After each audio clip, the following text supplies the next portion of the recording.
सुरेश दैमारि बिथां आरो रायजो राजाफोरजों लोगोसे फरायसुला फरायसुलि फंबाय बिनानावमोन।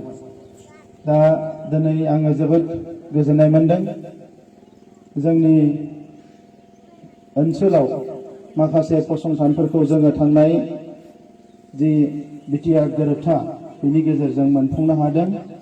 दा बेनि गेजेराव जोंहा दङ सेन्ट्रेल इउनिभार्सिटि, जोंहा दङ medical college, north east region institute of medical college, बेयो जागोन चिरां जिल्लायावनो। आरोबाव जोङो साइ सेन्टार मोनसे मोननो हागोन, बेखौबो जोङो बिजनी ओनसोलावनो बहाबा जोङो मोनफुंनो हागोन बे साइ सेन्टारखौ। आरो काजलगांव, बेंटल, रुनिकाटा बेफोर ओनसोलावबो जोंहा माखासे मोजां मोजां फसंथानफोर बेवहाय जागोन। दा दिनै जोङो लुबैदों, गोबाव बोसोर बे बिटिआर ओनसोला गोग्लैसोनानै दङमोन। बिनि लामा सामा, बिनि जौगाथाय हाबाफारिफ्रा नांगौ बायदि जायाखैमोन। दा बेखौनो मोनसेनि उनाव मोनसे एकर्ड जानायनिफ्राय जोङो मोनफुंनो हादों। बिएसि एकर्डआव बेबायदि जेबो फसंथान अनुष्ठान प्रतिष्ठान जोङो मोननो हायाखैमोन। बिटिसि एकर्डआव जोङो सिआइटि मोननो हादोंमोन। आरो दायो जोङो बिटिआर गोरोबथायाव गसाइगावनिफ्राय लानानै उदालगुरिसिम गोबां मोजां मोजां अनुष्ठान प्रतिष्ठान फसंथानफोर जों मोननो हादों।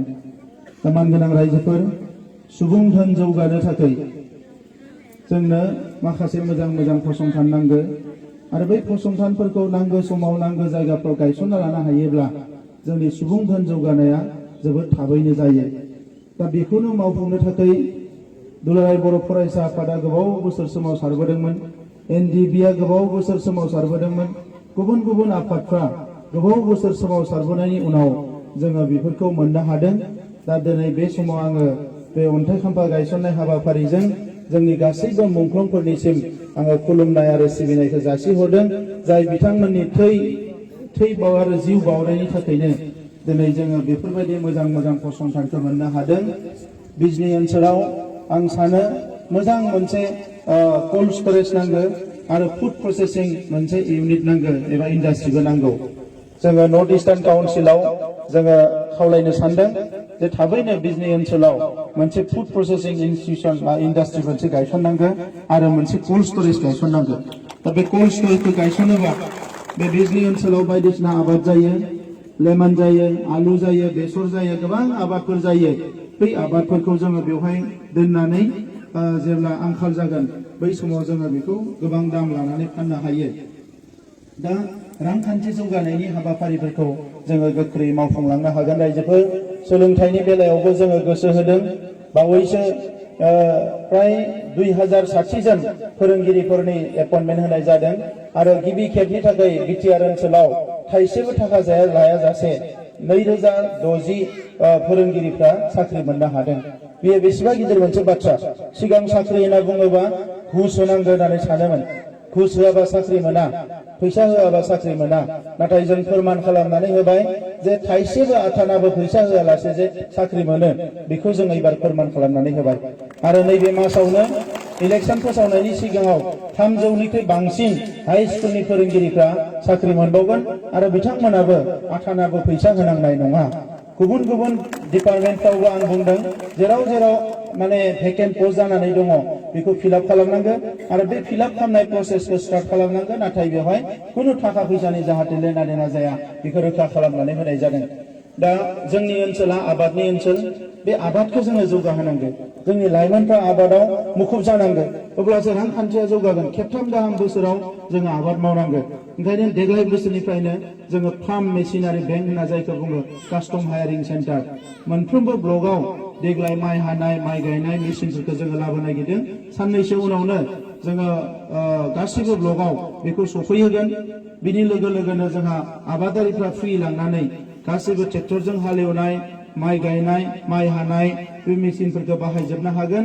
आरो बिनि उनावनो फैगौ बोसोराव 2021 मायथाइनि मार्च दाननिफ्राय जानो गोनां फाइनेन्सियेल इयाराव जोंहा जेसेबां VCDC दङ 420 VCDCआव जेरावबो जों बे मेसिनफोरखौ होनो सानदों जाहाथे बयबो फ्रिलि आबादखौ मोजाङै खेबथाम गाहाम मावना लानो हायो खस्थ' जायाजासे मेसिनफोरखौ मोनजोबोबा दा बेनि अनगायै आइजोफोर जौगानो थाखाय जोंहा माखासे सेल्फ हेल्प ग्रुपनि हाबाफारि लादों देग्लाय 500 सेल्फ हेल्प ग्रुपनो जोङो 30,000 होग्रोनो नागिरदों नेक्स्ट फेसआव आरो जोङो होलांबाय थागोन आरो नैबे खेबावनो जोङो VDP फोरनोबो माखासे होनो सानदों लोगोसे जोंहा गावबुराफोरनोबो माखासे जोङो अनसुंथाइ होनो सानदों बेजों लोगोसे चिरां आरो क'क्राझारनि जेसेबां गावबुरा दङ बिथांमोननि साख्रिखौ जों रेगुलार खालामनो नागिरदों गावबुराफ्रा गोबां बोसोर नेबाय साख्रिया रेगुलार जायाखैमोन जोङो थाबैनो बिथांमोननि साख्रिखौ जोङो रेगुलार खालामनानै होनो नागिरदों दा मानगोनां रायजोफोर गोबां हाबाफारि मावनांगौ दङ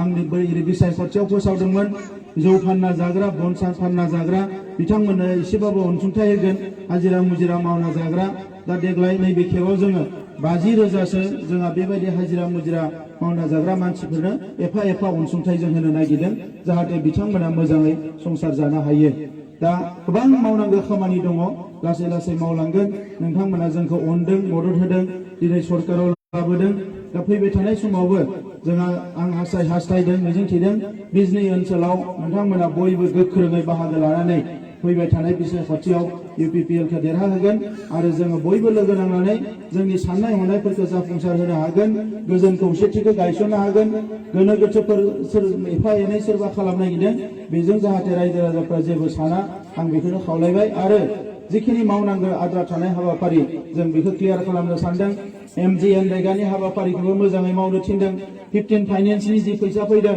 मेक्सिमाम बेखौ 60% स्कुल कलेजाव खामानि मावनांगौ होननानै जोङो बिथोन होदों दा बे हिसाबै स्कुल कलेजनि जेंनायाबो लासै लासै जोबगोन आरोबाव माखासे फरायसालि प्रभिन्सियेलाइज जाबावसिगोन बेयो जाबाय BTR एकर्डनिनो 6.3 जि दफा दङ बेनि गेजेरजों माखासे फरायसालिफ्रा थाबैनो जोंहा प्रभिन्सियेलाइज जाबावगोन ओंखायनो गासैबो जेंनाया जोबनायनि लामायाव आं गोलाव बाथ्रा बुंला बे हाबाफारियाव बाहागो लाफैनाय साफ्रोमनोबो गोसो गोरबोनि साबायखर बावनानै आंनि बुंनायखौ फोजोबबाय गोजोन्थों